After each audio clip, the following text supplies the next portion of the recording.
اللہ تعالی آسمانوں اور زمین کو بنانے والا، پوشیدہ اور ظاہر کو جاننے والا، ہر چیز کا رب اور مالک، جس کے سوا کوئی حقیقی معبود اور پالنے والا نہیں۔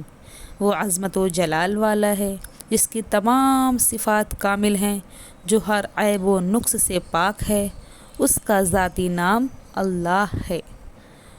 اس نام کی کوئی جمع اور کوئی تذکیر و تانیث نہیں۔ اللہ ہی آسمانوں، زمین، انسانوں، جنوں، پودوں، جانوروں، جاندار و بے جان تمام اشیاء کا خالق و مالک ہے۔ ساری کائنات پر اس کی فرما روائی ہے۔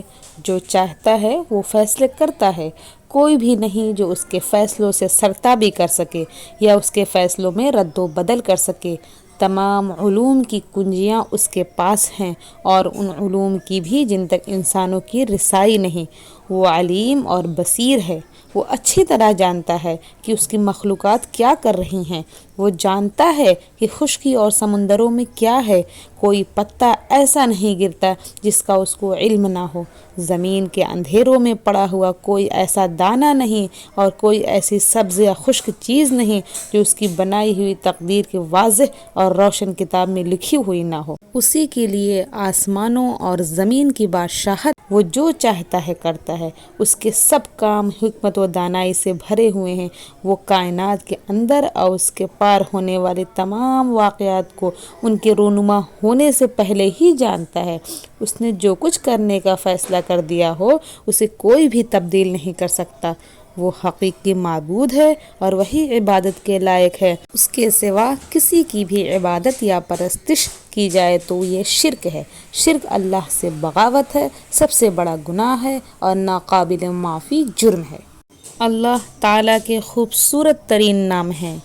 اللہ تعالیٰ کی کسی صفت یا نام کی ایسی تعویل نہیں کی جانی چاہیے کہ اس کی مشابہت اس کی بنائی ہوئی کسی مخلوق سے ہو جائے۔ اس سلسلے میں قرآن کہتا ہے، اس جیسی کوئی چیز نہیں، اور وہ خوب سننے والا، خوب دیکھنے والا ہے۔ لا الہ الا اللہ کے معنی ہے اللہ کے سوا کوئی برحق معبود نہیں۔ ان الفاظ کے ذریعے سے اللہ تعالیٰ کے سوا ہر کسی کی الوہیت اور عبادت سے انکار کیا گیا ہے۔